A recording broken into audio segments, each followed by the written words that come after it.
Hoons have been causing mayhem across Logan, suburbs south of Brisbane, with dangerous stunts, fireworks and crowds blocking roads during illegal meetups. Police are now cracking down after these reckless drivers were caught on camera performing burnouts in residential streets, putting lives at risk and terrifying local families. Logan Mayor John Raven joins us now live. Good morning to you. Paint us a picture of Logan at night. G'day, Nat. So Logan is the youngest, it's the fastest growing and most diverse city in the state. And this really isn't what our community wants to see. It's not what Logan is about. So we know that young families love to move here to raise their family and really bed down and make a life here. And it's such a welcoming community. When they see stuff like this, it frustrates them and they want to know what police are going to do about it. Yeah, so you're trying to do something, aren't you? You've got 1,400 CCTV cameras, mobile, covert cameras. Police are apparently monitoring them 24/7. So how do you stop all this?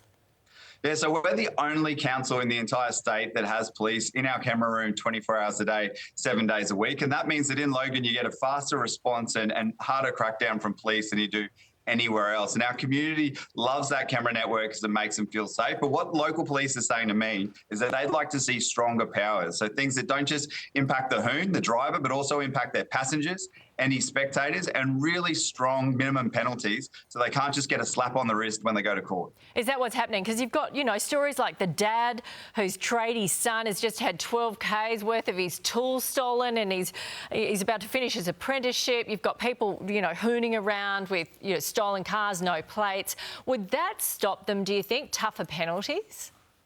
Well, this is the challenge that people see with hooning, because it's really a gateway crime. Because if people can get away with this sort of nonsense, then what else are they going to try and do next? And that's why the community wants to see the police have more powers and be able to crack down harder on this sort of thing. But it's more than just about hitting people with a big stick. In southeast Queensland, because we're growing so quickly, a lot of the places where it's always been safe and legal to go and do this, like Archerfield, are being shut down as we expand the development fronts more. So it's also about trying to make a place where it's safe for people to go to do this, because if you just get out there and say, hey, stop that, people obviously aren't listening. So let's give them somewhere safe to go as well. We did something similar with dirt bikes back in the early 2000s and built a regional facility where people could go, and that did help for a long time.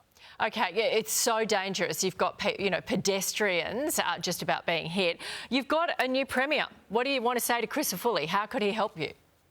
Well, he had a very strong on crime approach during his election campaign. And so I know he's keen to see more of that sort of adult time for adult crime sort of behaviour. And we do know that a lot of young people are involved in this. So when you think about youth crime, this is really part of the picture. And if we can stamp this out, if we can crack down on it hard by giving police those extra powers that they've been asking for a long time now, it would make a huge difference to the community and give them the confidence that every level of government is working together to address this problem. What do you say to the hoons?